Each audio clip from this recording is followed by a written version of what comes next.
Naging mainit ng gad ang paglalaban-laban kan mga kabaling grupo sa Rodeo National Finals 2024 na pigkondusir sa Rodeo Arena sa Masbate City kanakaaging semana. Sa rusa kadakol na nag-abang kang kompetisyon si Annie Rose Lerit kang Barangay Tugbo, Masbate City. Istorya niya, nakatuudan niya na ang pagdalan kan nasambit na kompetisyon. Bilang Masbatenya, proud nang gada siya na pigdadayoan sa indang probinsya para ma-eksperyensya ang piguurgulyo nindang rodeo. Yun pong kinagandahan kasi iba-ibang lugar po yung mga contestant po, hindi lang dito sa Masbate kundi sa buong Pilipinas.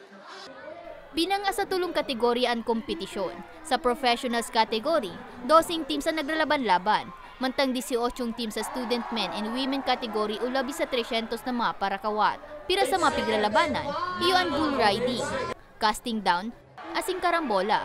Si Steve Cotillas kang Manolo Fortich Rodeo Team, nagikang pang Manolo Fortich Bukidnon, Mindanao. Labi nanggad ang kaugmahan na natawan sinda ng pagkakataon na maipahilingan sa indang tibay asin pagpadaba sa kawat na rodeo. Masbate is known to be the proving grounds, the national finals. So it's where yung magagaling talaga ng mga cowboys sa buong Pilipinas nagkikita-kita. Kaya as a team, we want to compete together with them and to see kung gaano talaga kami kagaling as a team. Presente man sa pagpon kang Rodeo National Final si Department of Tourism Secretary Cristina Frasco. Sa iyang mensahe, hinumaw kay niyan turismo kang probinsya na may dakulang ambagman sa ekonomiya kang nasyon. Sisikapon man subot kay ni na maideklarang Rodeo Capital of Asia ang Masbate, maging sa luwas kang nasyon. And my deep congratulations to the province of Masbate for keeping this festival alive and well that gives the Filipino people so much source of national pride, being a unique and truly world-class festival.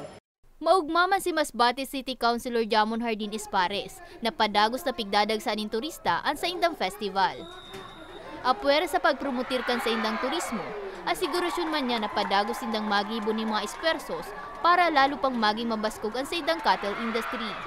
Ang rodeo festival na kinikilala ng national government kundi itong rodeo Masbateño. Kaya ang mga nandito hindi lamang mga balikbayan, hindi lamang mga turista kundi mga foreigners din na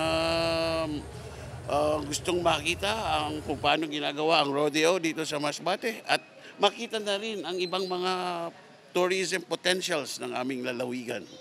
Kasudma, kampurma lang nagtapos ang kompetisyon. Para sa mga baretang tatak Bicol, May Arango.